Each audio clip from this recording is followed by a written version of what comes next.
2 ही minute 10 minute पहले हमारे आपके बीच में माननीय वीडी वर्मा जी हमारे से मुलाकात हुई। जैसा कि आप लोग जानते होंगे कि आपके विद्यालय में इस तरह के बहुत कम कार्यक्रम हम करवाते हैं, लेकिन जैसे ही मैंने वीडी वर्मा जी का कार्ड देखा तो उस पर लिखा हुआ था कि मोटिवेशन स्पीच या बच्चों को अपनी दिशा और निर्देश देने के लिए हम आपके स्कूल में उपस्थित हुए हैं। तो मुझे बहुत अच्छा लगा, क्योंकि जीवन में बहुत कम ऐसे लोग मिलते हैं जो निस्वार्थ किसी को उपदेश या किसी की दिशा को परिवर्तन करने के लिए हमें मिलते हैं। ये हमारा आपका सौभाग्य है जो आप लोगों के बीच में वीडी वर्मा जी उपस्थित हुए हैं, जो आप लोगों को परीक्षा संबंधी या जीवन संबंधी कुछ चीज़ें बताने का प्रयास करेंगे। इसके लिए मैं बहुत बहुत आपका धन्यवाद आभार प्रकट करता हूं। और मैं चाहूँगा कि आप बहुत जोरदार तरीके से जितनी एनर्जी हो उतनी एनर्जी दिखाते हुए सबसे पहले आप अपने सर के लिए जोरदार तालियों से इनका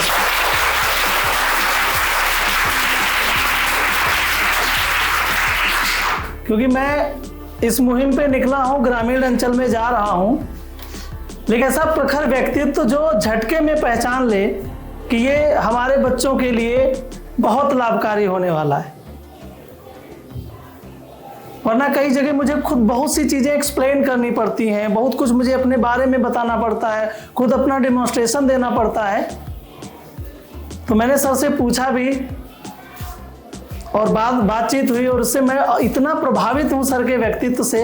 और आप सब इतने किस्मत वाले स्टूडेंट हैं, जहाँ ऐसा प्रिंसिपल मिलेगा उस विद्यालय का कल्याण होना संभव है। एक बार फिर से अपने विद्यालय के लिए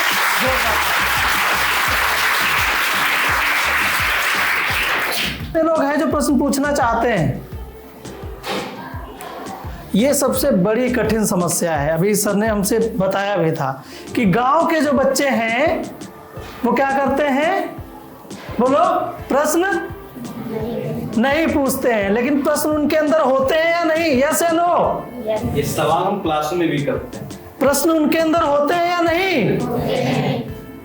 अभी सर से बात हो रही थी इसी टॉपिक पे कि, और मैं कहता हूं हर सेशन में कि विद्यार्थी जीवन उस दिन खत्म समझो जिस दिन आपके मन से उस दिन विद्यार्थी जीवन समझ लेना। और जिंदगी हमेशा कहती है कि सीखते रहो। क्या कहती है? सीखते रहो। तो आप लोग शुरू करो, मैं यकीन दिलाता हूं वो समस्या एक की नहीं होगी, वो मेरे पास जादू है, दिखाऊंगा। पढ़ते पढ़ते नींद किसको आती है? हाथ उठाओ, एक करेगा, अभी देखो अब उठेंगे। सवाल करिए, सवाल से समस्या का समाधान। ये सवाल था नहीं था कि सर मुझे पढ़ते पढ़ते नींद आती है। चलिए हाथ नीचे करिए, अभी और पूछता हूं, फिर अभी एक जिसने उठाया था पूछना अभी, ठीक है? याद किया हुआ भूल जाते हैं, कितने लोग हैं? ये देखिए, है ना? मैंने बताया था टॉपिक दीजिए। और बताइए, कितने लोगों को गुस्सा आता है? हाथ उठाइए। कितने लोगों को डर बहुत लगता है? हाथ उठाइए। तो इससे जुड़े हुए सवाल जितने हैं पूछ डालो। हाँ, हमें नींद आ जाती है उस पढ़ते पढ़ते। तो अभी सबने हाथ उठाया था, दोबारा हाथ उठाओगे? क्या नाम है? खुशबू गुप्ता। खुशबू गुप्ता कह रही है कि हमें पढ़ते पढ़ते नींद आ जाती है। और ये सारे बच्चों का सवाल है? हाथ उठाओ फिर से जरा। पहले वहां पे आ जाओ। नींद आती है उसका वजह यह है कि कितने घंटे सोना चाहिए विद्यार्थी को? 6 घंटे। कितने लोग 6 घंटे पूरा सोते हो? ज्यादा सोते हो? ज्यादा का भी तरीका बताऊंगा। ज्यादा जितने लोग ज्यादा सोते हैं जो हाथ उठाए थे, हाँ, या ज्यादा सारे लोग सोते हैं? ज्यादा सारे लोग सोते हैं। देखो, नींद के कई कारण है। एक तो नींद हमारी बॉडी थकी होती तब आती है, दूसरा हमारा ब्रेन थका होता तब आता है। और ये ब्रेन कब थकता है? जब हमारे ब्रेन को ऑक्सीजन प्रॉपर नहीं मिलती है। और अभी आपको मैं कहूंगा तो आप लोगों को लगेगा कि सर कह रहे हैं यार ये लेकिन क्या काम करेगा। ब्रेन थकता है जब आपको ऑक्सीजन नहीं मिलती, और ऑक्सीजन अगर आपको लेनी है तो क्या करना पड़ेगा, आपको ब्रीदिंग एक्सरसाइज करनी पड़ेगी। क्या करना पड़ेगा? आप उठ के बैठ जाओगे तुरंत पढ़ने तो आप पढ़ाई नहीं कर सकते। पहले उठो, 10 मिनट 5 मिनट अपने आप को वार्म अप करो। जैसे क्रिकेट खेलने जाते हैं तो वार्म अप करते हैं खुद को। पढ़ाई भी तो आपका एक बहुत इंपॉर्टेंट प्रोजेक्ट है। पढ़ाई के साथ अगर जैसे उठ के बैठोगे तो ब्रेन कैप्चर नहीं करेगा, नींद आएगी। घर में ज्यादा कम लाइटिंग कंडीशन में जाकर के पढ़ोगे। जनरली बच्चे क्या करते हैं, ये जो बल्ब लगा है इसी की रोशनी से पढ़ते हैं। कितने लोग हैं जो इसी की रोशनी से पढ़ते हैं? हाथ उठाओ। आज ही सभी लोग अपने घर में, हाथ हैंड डाउन कर लिया करो, सभी लोग आज ही अपने घर में एक एक लैंप खरीदना, टेबल लैंप खरीदोगे? यस करो। बहुत सस्ती है, इससे ज्यादा तो आप लोग चाउमीन मैगी पे खत्म कर देते हो।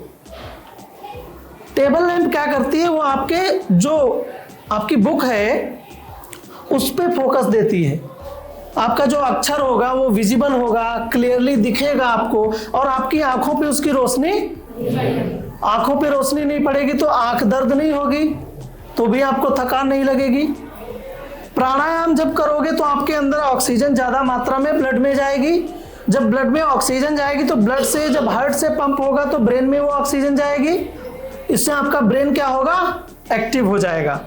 जो लिथार्जिक हो रहा है, जो आपको नींद आ रही है, उसकी बजाय आपका ब्रेन क्या हो गया, एक्टिव हो गया। सुबह में आती, शाम में आती, सुबह में आती है। सुबह जगो, टाइम टेबल ऐसा बनाओ कि 10 मिनट की एक्सरसाइज रखो फिजिकल। कितने लोग हैं जो फिजिकल एक्सरसाइज करते हैं, बताइए? कोई नहीं करता है। और मैं बताऊं, अगर आप फिजिकल एक्सरसाइज 10 मिनट की कर लो, अगर नींद भाग न जाए तो मेरा नाम बदल देना, बीडी वर्मा की बजाय कुछ और कह देना। मैं अभी तीसरा सेशन ले रहा हूं आपका, और ऐसे ही बोल के आया हूं तीनों जगह पे, और अभी भी नहीं थका हूं। मेरी वाइफ भी मुझसे कहती हैं कि कौन सी मिट्टी के बने हो, तुम तो सोते भी कम हो फिर भी तुम्हारे अंदर एनर्जी रहती है। तो मैं कहता हूं कि meditation is the power of my strength. हर विद्यार्थी को, अभी हमारे माननीय नरेंद्र मोदी जी ने एक बुक लॉन्च की थी, एग्जाम वॉरियर, किसी ने पढ़ी है? नहीं पढ़ी है। जी ने भी लिखा है कि जो बच्चा प्राणायाम नहीं करेगा वो थका हुआ रहेगा हमेशा। मेडिटेशन बहुत जरूरी है। तो सुबह जब जगो, कितने बजे? 4 बजे जगते हो सब लोग? तो 4 बजे जगते हो और सोते सोते पढ़ते हो तो पढ़ाई तो नहीं होती ना। तो इससे बेहतर है कि 20 मिनट का टाइम आप रखो अपने लिए। सेल्फ केयर कहते हैं उसे। क्या कहते हैं? जब तक विद्यार्थी सेल्फ केयर नहीं करेगा, विद्यार्थी कभी भी कंसंट्रेटेड नहीं रह पाएगा। सेल्फ केयर में क्या आता है? आपको करना है मेडिटेशन, ब्रीदिंग एक्सरसाइज, प्राणायाम करना है, और एक्सरसाइज करनी है पसीना बहाने वाली। गांव देहात में तो जिम भी नहीं होते हैं, तो क्या है, दौड़ नहीं लगा सकते हो। गाना चला लो, मम्मी यही तो कहेंगी जगा दिया मुझे, कहते जगो मेरे साथ, आपका भी भविष्य बन रहा है, जगिए मम्मी, और लगा दो गाना, सॉन्ग लगा दो, डांस कर लो, फिजिकल एक्सरसाइज होगी। एरोबिक्स जानते हो, ब्रेन के पावर को इतना बढ़ाती है कि जो लोग एरोबिक्स करते हैं उनकी मेमोरी बहुत शार्प होती है। करो, आजकल ऑनलाइन सब कुछ मिल जाता है आपको, ठीक है? तो जब भी सुबह जगना तो एकदम पढ़ाई करने की बजाय पहले अपने आप को वार्म अप करना। वार्म अप करने के लिए ये सारी चीजें करनी पड़ेगी। रजाई छोड़ते नहीं है कि ऐसा है? रजाई छोड़ोगे नहीं तो पढ़ोगे कैसे? रजाई तो नींद के लिए है ना, तो पहले उसे त्यागो। अब आप सोचोगे कि वो कमरा गर्म कैसे रखें, भाई ठंडा लगेगा ना, तो रजाई तो डालोगे ही। तो कमरे का जो टेम्परेचर है वो आपको नॉर्मल बनाना पड़ेगा, ना कि खुद को गर्म करना पड़ेगा। और उसके लिए जिसके घर में हीटर की व्यवस्था हो वो हल्के से आंच पे हीटर चला ले, पूरा रूम गर्म हो जाएगा और आराम से पढ़ोगे। ना हाथ में ठंड आएगी, ना पैर में आएगी, पढ़ते जाओगे। और ज्यादा देर चलाओगे तो पसीना आएगा, तो भी प्रॉब्लम आएगी। तो धीमी आंच पे चला लो जिससे आपका रूम गर्म हो। और जिसके घर में हीटर की व्यवस्था नहीं है वो कोयले वाली अंगूठी जला, कोयले वाली अंगीठी लगा ले, वो भी गर्म कर देती है कमरे को। और मेरा दोनों का एक्सपीरियंस है, इसलिए मैं बिंदास आपसे बता रहा हूं, करोगे? जितने लोगों को नींद आ रही थी, कल से पहला यही करना कि जगूंगा तो बिस्तर छोड़ने के बाद ये 3 काम करो। मेरे पढ़ा हुआ भूल जाते हैं। पढ़ा हुआ भूल जाते हैं। Very good. क्या नाम है बेटा? इंग्लिश चौरसिया। कितने लोगों को यह है पढ़ा हुआ भूलते हैं? हाथ उठाओ। और ये कॉमन क्वेश्चन स्टूडेंट का है। कॉमन क्यों है? क्योंकि हर विद्यालय में यही होता है और मैं कॉमन आंसर भी देता हूँ। मजबूरी ये है कि मेरा क्या है कि आपको भी वही चीज मिले जो दूसरों को मिलती है, और ऐसे और भी वीडियोस देखोगे आप हमारे चैनल पे जाकर के तो भी आपको मिलेगी यही आंसर।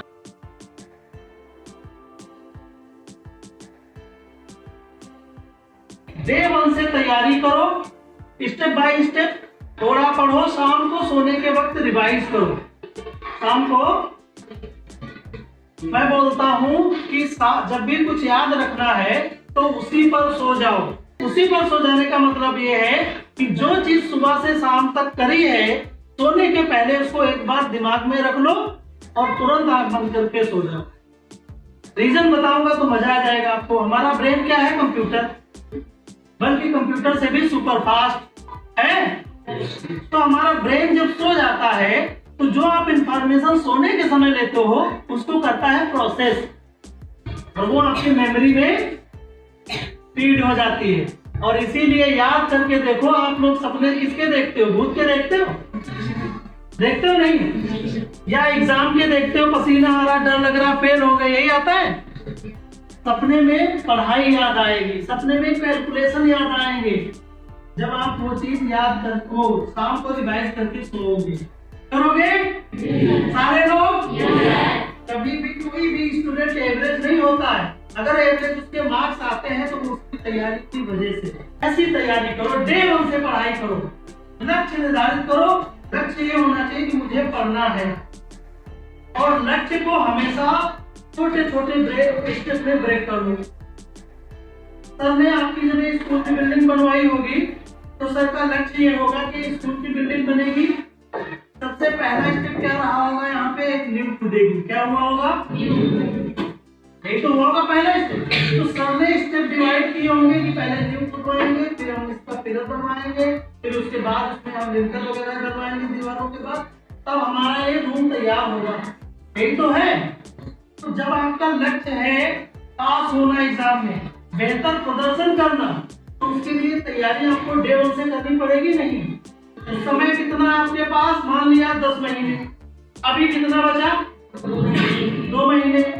इन 2 महीनों में आपको कितना पढ़ना है पहले ये लिख लो, उसके बाद दिन कितने हैं वो लिख लो, और फिर एक एक नियम अभी मैं कहीं से सीख के आया। एक छोटे बच्चे ने पूछा था सर एक एक नियम क्या है, मैं भूल गया था। मैंने बुक मंगवाई, उसमें लिखा था यूनिटरी मेथड, और मैंने अब इंग्लिश और हिंदी मिलकर के कच्चा बन गया। तो वो एक ही नियम जो पढ़ा था कक्षा 5 में वो भूल गया। तो मैंने देखा यूनिटरी मेथड लिखा है, तो मैंने फिर बता दिया बच्चे को। तो इसको एक एक नियम ला करके इसको क्या करो, टोटल आपके कोर्स को टोटल दिनों से डिवाइड कर दो, तो एक दिन का एवरेज आपको क्या मिलेगा? एक दिन में कितना पढ़ना है, कितना याद करना है, और वो एक दिन बिना गवाए हुए आप पढ़ना शुरू करो। इस 2 महीने के अंदर आप अच्छे मार्क्स ले जाओ।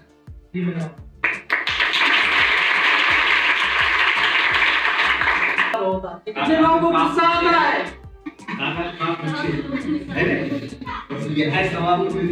कितने लोगों को गुस्सा आता है? बैठ जाओ। खुशी ना, खुशबू ना, मतलब थोड़ा सा याद आ गया। खुशबू, गुस्सा आता है, और गुस्सा अच्छा बताओ, अच्छा है या बुरा? कितने लोगों को बुरा लगता है? हाथ उठाओ। पार्टिसिपेशन जरूरी है। गुस्सा बुरा है ना, यही समस्या, और इसीलिए गुस्सा हमें बचपन से ही तो सिखाया गया है ना। दिखाई नहीं, हमें हमारे इमोशंस के लिए तो आगे उसको दिखाई नहीं, हमें हमारे इमोशंस को हमेशा दबाया जाता है। क्या किया जाता है? और ये परिभाषा दी जाती है कि गुस्सा है बुरा। मैं आपसे एक सवाल पूछता हूँ, हमारे शरीर में कोई गलत चीज रहती है क्या? रहती है? एग्जाम्पल के तौर पे कभी कोई बीमारी आ जाए तो एंटीबॉडीज एक्टिव होकर उस बीमारी को भगाते हैं। ये हमारे बॉडी की एक क्वालिटी है। आप जो भी दिन भर खाते हो उसमें से जो वेस्ट निकलता है वो अगले दिन आप निकलता है, नहीं निकलता सबका। इवन कोई भी प्राणी हो उसका भी वेस्ट गायब होता है, उसके बॉडी में वेस्ट। तो अगर गुस्सा खराब होता तो मेरे शरीर के अंदर होता पहले चीज। तो गुस्सा खराब नहीं है। अब इसका मतलब ये नहीं कि गुस्से में जाके किसी का मर्डर कर दो, सर फोड़ दो, किसी का हाथ पैर तोड़ दो। तो गुस्सा खराब नहीं है। गुस्सा आपको आपकी जो फीलिंग्स है वो बताने का माध्यम है, लेकिन एक तरीका अप्लाई करना होता है। पहले ये समझो कि गुस्सा आ क्यों रहा। पहले क्या समझो? जब ये समझ लोगे गुस्सा आ क्यों रहा है, उसके बाद आपको लगेगा क्या मैं इस पे गुस्सा दिखा सकता हूँ, है कि नहीं? तो पहले ये समझो आपको गुस्सा आ क्यों रहा है। और दूसरा, जब गुस्सा आपको आ रहा हो, जब आपने ये समझ लिया इसलिए आ रहा है, तो पहले ये देखो कि जिसपे मैं गुस्सा करने जा रहा हूँ क्या ये उचित समय है। ये गुस्से को समझना है। गुस्सा बुरा है ज्यादा, लेकिन अगर आपको लग रहा है जैसे आपकी कोई बेइज्जती कर रहा है तो आपको गुस्सा आएगा नहीं आएगा? तो क्या करना चाहिए? गुस्से को समझिए और वहां से उठ के चले जाइए। याद रखिए कि इसके सामने बैठने की जरूरत नहीं है। ये गुस्सा है तो गुस्सा नहीं रखिए कि आज इसको मैं तोड़ दूंगी, फोड़ दूंगी, इसको काट डालूंगा। ये आपके जीवन को खराब कर देगा। ठीक है, समझ रहे हैं? अच्छा लग रहा है? और तो नहीं हो रहे हैं? गुस्सा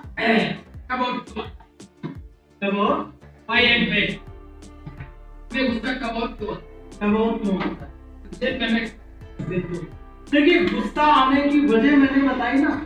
जब हमारी कोई भी चीज जब हम चाहते हैं हमारे जैसी नहीं होती है तो हमें गुस्सा आता है।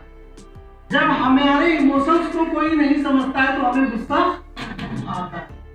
जब हम कुछ करना चाहते हैं और हमें कोई रोकता है तो हमें गुस्सा आता है। और मैंने बताया गुस्सा है सेकेंडरी इमोशन। गुस्सा कोई फर्स्ट इमोशन नहीं है। फर्स्ट इमोशन में आता है आपका डर, फर्स्ट इमोशन में आता है आपका फ्रस्ट्रेशन, फर्स्ट इमोशन में आता है आपका फियर तो बोल चुका हूं, इरिटेशन, और आपको गुस्सा आपके फेलियर पे भी आता है।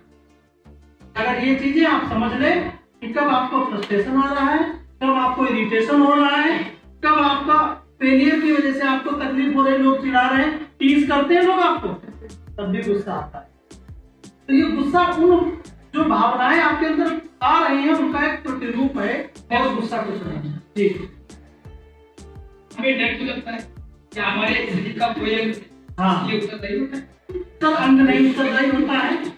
हमें डर इसलिए लगता है कि हमें जिस चीज की जानकारी नहीं होती उसी चीज में हमें एग्जैक्टली आपको जब किसी चीज की जानकारी हो जाएगी, किसी ने आपसे कह दिया भूत है कमरे में, तो आप जाओगे उसमें?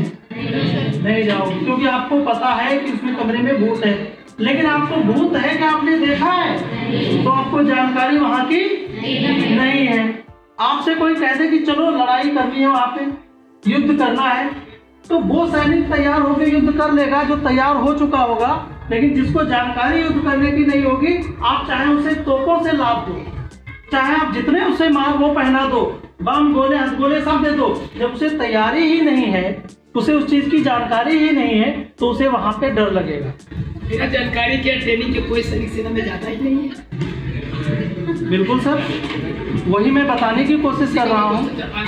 हाँ, इसीलिए मैं कह रहा हूँ कि जब भी किसी को कहीं भी चीज से डर लगना है तो उसके लिए तैयारी करनी चाहिए।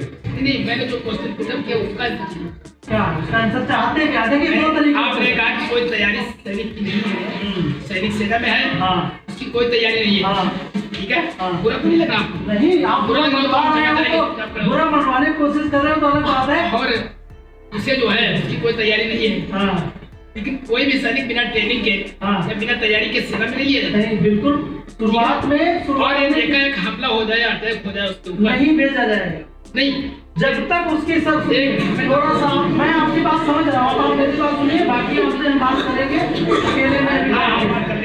देखिए, कोई भी कोई भी आप ट्रेनिंग किसी भी जगह को जाएंगे तो पहले आपकी कुछ चीजें चूज की जाती हैं।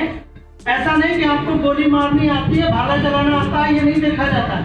आपकी जो बेसिक रिक्वायरमेंट है वो ली जाती है। उसके बाद सेना आपको 2 से 2.5 साल तक ट्रेनिंग करती है। जब युद्ध की तैयारी होती है, जब युद्ध का अलार्म बिगुल बजता है, उस समय वही लोग भेजे जाते हैं सेना पे जो ट्रेंड होते हैं, जो ट्रेनिंग अंडर ट्रेनिंग चल रहे होते हैं। उनको अगर भेज दिया और गलती से कोई दूसरे हमारे विपक्षी की सेना आकर के हमारे घर घुस गई तो जो ऑफिसर भेजेगा उसकी तौबा हो जाएगी। इसलिए 2 से 2.5 साल तक की रिगरस ट्रेनिंग होती है सर। वो होती है कि हमारे पास अरे सर, आप जजमेंटल होंगे तो मैं आपके सवाल का जवाब नहीं दे पाऊंगा। अगर आपने ये सोच लिया कि डीडी वर्मा से इस प्रश्न का उत्तर मांगूंगा और इसका उत्तर मेरे पास ये है, तो मैं उत्तर नहीं दे पाऊंगा। क्योंकि आप क्या सोचते हैं, आप क्या सोचते हैं, हाँ पूछेंगे, बताइएगा आप क्या सोचते हैं और मैं किस कॉन्टेक्स्ट में बात कर रहा हूँ। वहां पे हो जाएगा विरोधाभास। कभी हम आपको सेटिस्फाई नहीं कर सकते। वो लड़का पीसीएस बनना चाहता है, हाँ सपोज करिए, हाँ, और पहले वो इंजीनियर बनना चाह रहा था, हाँ, उसने इंजीनियर वाला सब्जेक्ट पढ़े, उसकी मांग में बदल गई, हाँ, वैसे सब संकट में आ गया, हाँ, इसलिए वो सिविल अधिकारी बनना चाह रहा है।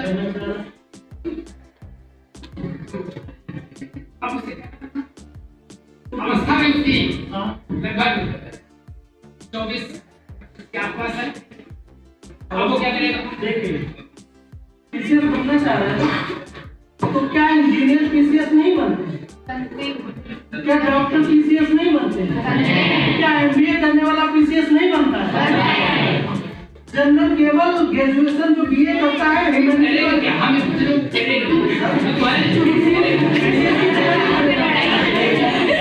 करेगा, कैसी बातें करेगा? तैयारी करेगा, हाँ, तैयारी में क्या करेगा, वहाँ पे रुचि नहीं चलती है। पीसीएस में कुछ कोर्स सब्जेक्ट होते हैं कि यही सब्जेक्ट में से आप चूज कर सकते हैं। आप बताएं,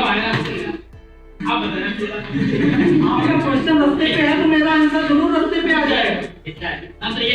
सर, अगर आपका प्रश्न रास्ते पे है तो मेरा कोई आंसर हमेशा रास्ते पे ही रहेगा। अभी सर और बोलेंगे आप कुछ तो चाह रहे थे सर, अकेले में बोलते हैं, वो बात कर लेते हैं, बैठ के अकेले में बैठ के आएगा, बहुत आएगा सर, बोलते हैं बहुत आनंद आएगा। Thank you sir. आपका नाम?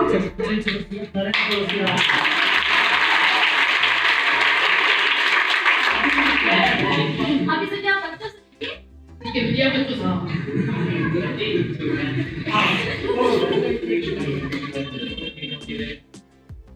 डिमोटिवेट हो जाते हैं, क्या करें? बच्चों को क्वेश्चन तब होते हैं जब हमें लगता है कभी कभी कि हम ये काम नहीं कर पाए, है ना।